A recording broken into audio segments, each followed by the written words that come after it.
Hey everybody, happy Thanksgiving. Welcome to Wombat's 19th story, Be Thankful for Your Friends. First of all, a disclaimer from Wombat. I am an Australian, and all I know of the American holiday Thanksgiving comes from TV. So this will not be what you expect from a Thanksgiving story. But I did have a request to do one, so... Acro lifted his head off his favorite toy, a mouse Tupper had sent, and looked right into Eddie's eyes. Eddie was sitting opposite him on the kitchen bench and had been using the time-honored cat method of waking someone staring. It was incredibly effective at waking cats and most humans. Of course, it was useless as a method of waking Mr. A. In his case, it was easier to stick a paw in his mouth, or, if that failed, sit on his head. "What's wrong, Eddie?" "It's Thanksgiving week." "Yes, I know, it happens every year. What's special about this Thanksgiving to make you look so worried?" "You know Mr. A and DJ have had us on a diet for months because Mr. A thinks we're not so svelte anymore." "Don't remind me," quacked Acro. "Well, Mr. A has been throwing out all the leftover kitten food, including the KMR, so not even Logie can get to it." "Sadly, yes." "And you know he uses bear-proof bins?" "Yes." "Well, they are not wild turkey-proof." "Ah." "Yes, Acro. My wild turkey friends, who have been too scrawny to attract the interest of the locals, are now not so scrawny. You might even describe them as plump. Plump and nervous." "I can understand why, but what can we do about it, Eddie?" "Hide them until Thanksgiving." "You have to be kidding, Eddie. Where could we possibly hide 2 wild turkeys for 2 days?" "In the cat run, of course. It would only need to be 1 day because no one goes hunting for turkey once the stores close on Wednesday night. Ari, Logie, Custard, and I have discussed it, and we are prepared to make the necessary sacrifices for our friends." "And a cut of the thrown-out food, too, hey, Eddie?" Eddie only looked sheepish and waited for Acro's answer. "I will need to talk to Smoky first. You know her feelings on big birds after her encounter with the ostrich during her time in Africa. I will talk to her now and see what she says. If she says no, your friends will just have to run faster than the locals," said Acro, dropping to the floor and heading off towards Smoky's lair. "Smoky, it is me. I need a word," warned Acro as he pushed the door to Mr. A's office open. The door was only ever fully closed when Mr. A did not want DJ walking in and surprising him in his knitting project. He had finished a scarf for her, kind of, and was working on a cap. "This must be important, Acro, to bring you down here. One of the juniors up to no good?" asked Smoky. "In some respects, I think we would have to call this the opposite of no good," said Acro, and explained the cat-like generosity planned by the youngsters. "I think it has basically no chance of success, but I told Eddie I would not say no unless you were too upset by the concept." "That's very kind of you, Acro. I tend to agree that the chances of success are low, but they could be amusing to watch. My problem is really only emus, cassowaries, and ostriches. Turkeys are too small to bother me, but once, when I was chasing one, it did turn around and chase me. I had chased it 50 meters before its brain registered the fact that it was bigger than me. Not smart creatures, turkeys." "What are their names, Acro?" "Henry and Maud." "Well, that will not do. Boring names would not stand up to the most basic scrutiny here." Luckily, DJ has inexplicably given the latest kittens bird names. Turkey and turkey would be too obvious, so if they are asked, they should say they are called Brolga and Gala. I tried to outstare a Brolga once. It nearly sent me cross-eyed." "Thanks for your understanding, Smoky.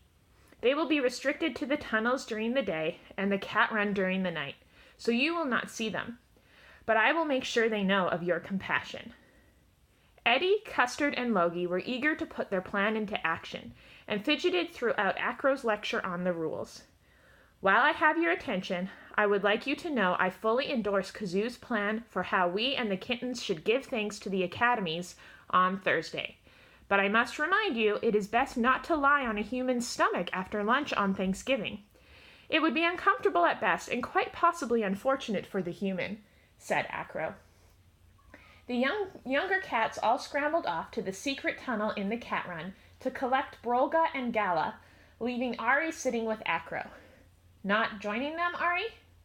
Not yet, Acro. I'm waiting till Brolga apologizes for the skunk incident, said Ari. Ah, I had forgotten about that incident that led to your tendency to startle easy. Settle, Ari. I mean it kindly. There really is no excuse for Brolga chasing the skunk in your direction at the precise moment you were unable to move, reassured Acro. The first night of the plan went well with humans, cats, and kittens being completely unaware of the turkey's presence except Mags, who was only bothered at having to slow her run to a jog in order to jump over the sleeping birds, and the occasional gobble-gobble noise disturbing DJ's sleep. Thankfully, she assumed the noise was coming from Mr. A and dismissed it. Wednesday morning dawned bright and clear, and Brolga and Gala moved down into the tunnels before Mr. A took Elsie for her walk. By late morning, however, the turkeys were getting bored and peckish. Well, peckish for something more than cat food and stroopwafels. When Logie went for a stroll out to the run, he noticed they were not in the tunnels and started to worry. When he reached the top of the tunnel, into the run's outdoor room, Logie stood and stared in shock. DJ was sitting in a lawn chair, with her usual folding table at her right-hand side. She was studying intently while sipping on a coffee. When she made a note or turned the page, she put her coffee down on her left-hand side, right on top of Gala, who was curled up asleep next to the chair. Logie backed up to the top of the tunnel and said, Acro, do we have any kittens pretending to be humans on the discotheque right now? I believe Archie is on duty now. Why? Asked Acro. Thank heavens. Can you get her to send DJ an urgent message that one of the kittens is stuck in the curtains, please? Why? I'll explain later, but I doubt DJ will be totally absorbed in her book forever, and we have a situation. Acro shrugged and sent the request to Archie, who replied, On it. Logie watched as DJ's phone beeped, and seeing the message, she put her book and coffee on the floor in front of her and rushed out of the cat run. As soon as the front door closed, Logie was poking at Gala and calling her bird-brained. Not polite, but a sign of how much faster Logie's heart had been beating. He rushed Gala back into the tunnel and set off down the tunnel in search of Brolga. He found Brolga easily, stuck in the cat door. Brolga's head and shoulders were sticking into the basement room, and his body was in the cat run. What are you doing, Brolga? Yelled Logie as he struggled to remain calm. I smelt corn, and I thought I would just check, came Brolga's muffled response. What corn? Wondered Logie. Oh, agent corn. He smells agent corn. What a bird brain. Okay, hold still, and I will get some help, and we will get you out of there. Logie had started off toward the house along the long way, back through the tunnels, when Megs went flying past at her usual run. He had only gone a few steps further when he heard an almighty squeal, a plop, and a laugh, and turned to run back to Brolga. A disheveled Brolga was lying on the basement floor, with Meg standing with her head through the cat door looking down at him. Sorry, did I startle you, Brolga? Asked a still giggling Megs. Oh, Maggie, what have you done? How are we going to get him back into the tunnel? Worried Logie. His worries multiplied quickly as Gala, alarmed by Brolga's squeal, came flying down the tunnel and executed a perfect swan dive, well, perfect for a turkey, through the cat door to check on her mate. Now there were 2 turkeys in the Kitten Academy, and no way of getting them back into the tunnels. Logie did the only sensible thing. He ran to Acro. Within 5 minutes, Acro, Eddie, Ari, Logie, and Custard were in the basement staring at Brolga and Gala, trying to decide what to do, and ducking every so often as Mags flew through the cat door over their heads, out into the hallway, and onwards in her never-ending circuit. What's done is done, quacked Acro. We just have to accept you are here until Thanksgiving and keep you under cover. You're not to go anywhere without a faculty member, and if you see a human coming, hide behind some furniture or behind the other human. DJ and Mr. A always assume at least one faculty member or Elsie is following them, so they rarely look behind themselves. They would be perfect casting in a thriller movie. If a kitten or visitor asks who you are, remember you are a kitten named Brolga or Gala, and try to look the part. Elsie can be bribed with food, and you will owe all of us the lion's share of the excess food from now on. Do you understand? Brolga and Gala nodded their heads vigorously, but Acro was not sure that signified much. Ari and I will stay in the hallway upstairs till after Mr. A finishes the close-up stream and falls asleep in the beanbag. Be quiet and don't move until we give you permission, finished Acro, before leaving to settle down on the heat box outside the annex. I smell trees, said Gala, sniffing the air. What kind of trees? Asked Brolga. Cat trees? Kittens named after trees? Real trees? Or Christmas trees? All of them. Do you think we could sleep under one? I'm not sure I could fit under a kitten, Gala. Well, let's just hope we find one of the others, she replied, leading her mate quickly past DJ, who was watching TV on the sofa, and up into the living room where a magnificent tree awaited them. Wow, said both turkeys together. It still has leaves, said Gala. I think I could sleep comfortably in there, rushing forward and diving into the depths of the tree. Brolga wasted no time in following.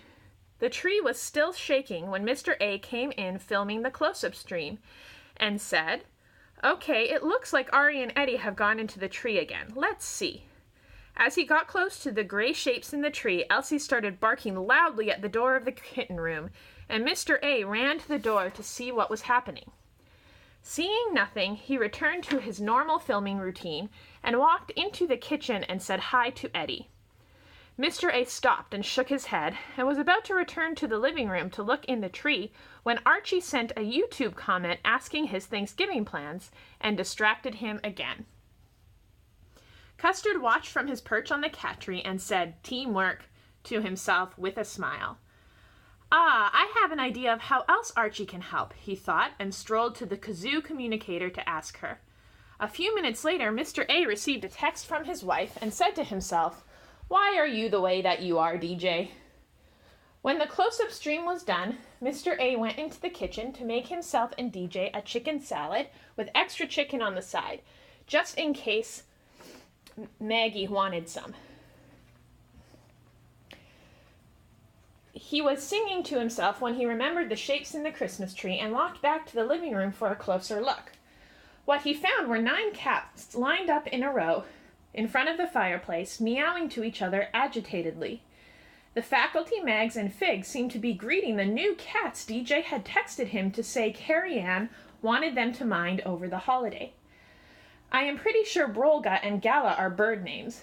DJ really has started something with her naming of the kittens. Mr. A was a kind man, but he couldn't help thinking that Brolga and Gala were not nearly as beautiful as his cats, and honestly, Carrie Ann really needed to put them on a diet.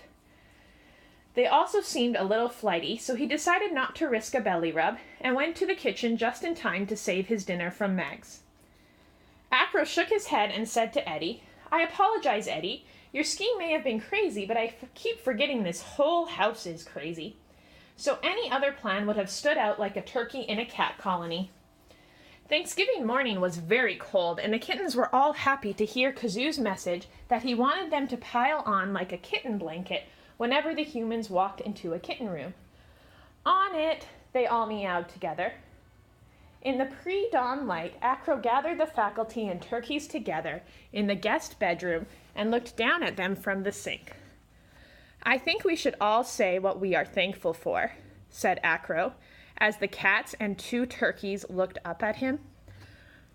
I am thankful for my beautiful coat and the willingness of Elsie to share her food, said Ari. I am thankful for the opportunity to pass my wisdom and talents on to the new generation of kittens, said Custard. I am thankful for the extension to the cat run that allows me to supervise my grounds in peace, said Eddie. I am thankful for the chance to snuggle with DJ, said Logie. I am thankful to still have all of my faculties. Oh, and all the faculty, said Smokey. We are thankful to have friends like you, said Brolga and Gala. I am thankful Mr. A and DJ created a place where it is safe to be a cat, said Acro, and safe to be a cat person, too. Now let's go give Mr. A and DJ the gift of a full faculty pile-on. Lie on them wherever you can fit, even if it is on Mr. A's socks. Not you, Brolga and Gala. Elsie will show you out, and we will see you on the academy grounds where you belong. The end. Happy Thanksgiving, everyone, especially to Mr. A and DJ at Kitten Academy. We love you. Much love. Squeeze a kitten for me.